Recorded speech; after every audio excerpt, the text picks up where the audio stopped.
Video is specifically for Alycia Michelle Bollinger.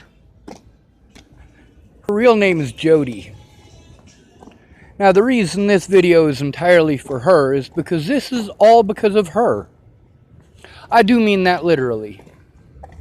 See, her lies are what started all of this. Her assumptions are what started all of this. Her jealousy are what started all of this. When I went to Virginia to see Natalie, it was at Natalie and Alycia's request. When Natalie threatened to kill herself, well, I came running like I always do. Just like I did for Miss Jerry, who stabbed me in the back, and Lana, who stabbed me in the back, and Amanda, who stabbed me in the back. But also, we're not talking about ugly fat women here. We're talking about pretty people whose opinions mean more than the truth.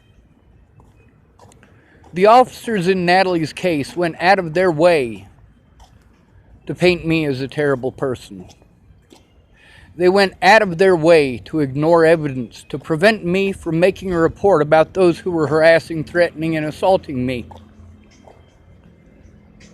A woman named Molly Smith in Chapel, Nebraska, was the only one with the balls to go in there with me to speak to a police officer to make them take my goddamn report.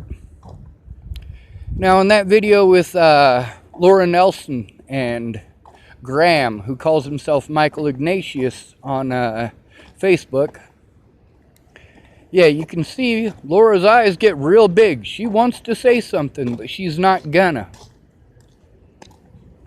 So, the problem is that Alycia could have told the truth. She could have told the truth about the broken phone. So could Natalie. She could have told the truth about why it is that that phone didn't work. However, the officers in this case did everything they could to protect the Bollingers, knowing full well that these people were threatening my life. Officer Hahn was aware that people were threatening my life, but he wouldn't do anything because of jurisdiction. He wasn't the only one. Officer Cody Selhorst, Sheriff Scott DaCosta. These are two other officers who were aware. Who else? Well, there's Jordan Anderson in Chapel, Nebraska. And Officer Bill Burr of Chapel, Nebraska. That's just a start. There's other officers that are well aware, like Brent Jepson.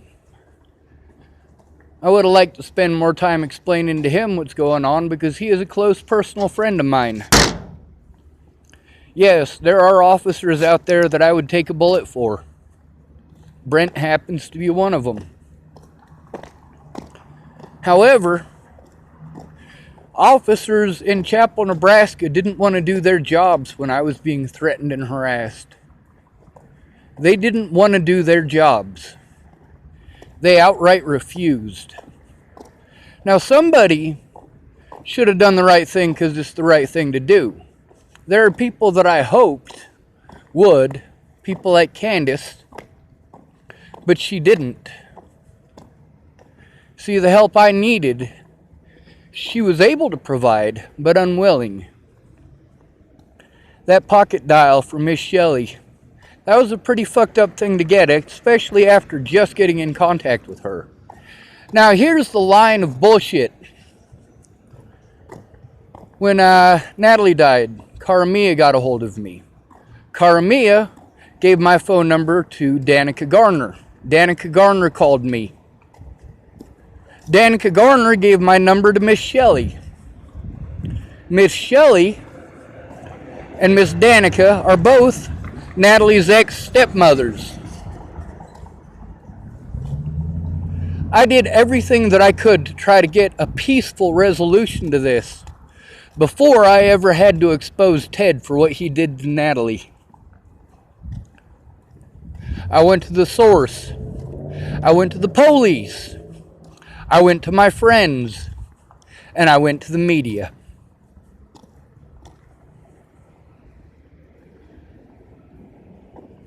The amount of abuse that I have gone through, I only had to endure because I'm not pretty and I'm not rich.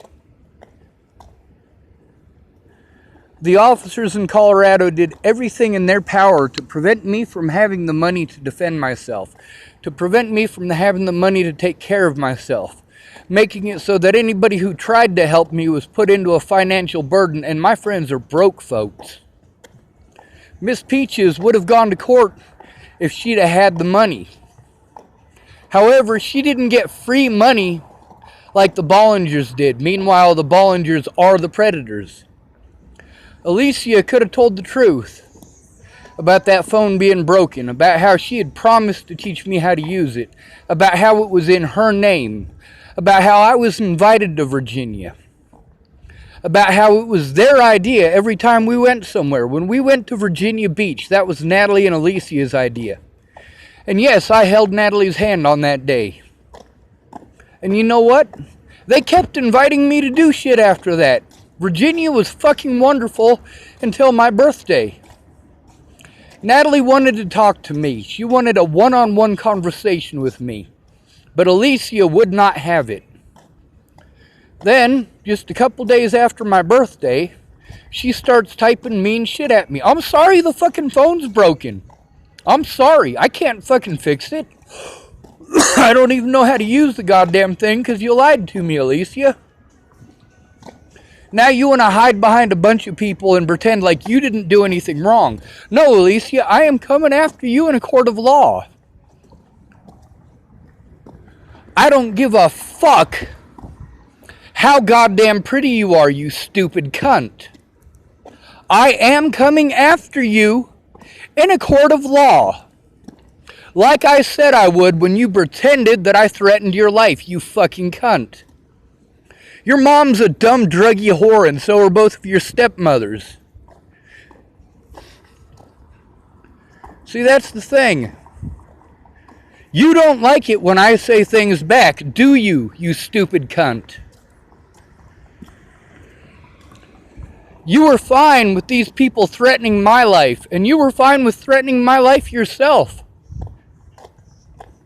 But you're not fine with me threatening to kill those who threaten to kill me and my friends and family, now are you? I never once threatened to kill you or your family. What you and your family and your druggy friends put me through is fucking immoral. You are a goddamn monster. You're worse than your dad. You know what he did. Your dad is going down like a sack of fucking beans. Now, just because I give a fuck about you doesn't mean that I'm not going to speak out. Because, see, I love Rabbit, too. But he can't stay off the goddamn drugs. I love Teresa, too. But she can't stay off the goddamn booze. I love Shannon, too. But she can't stay off the booze.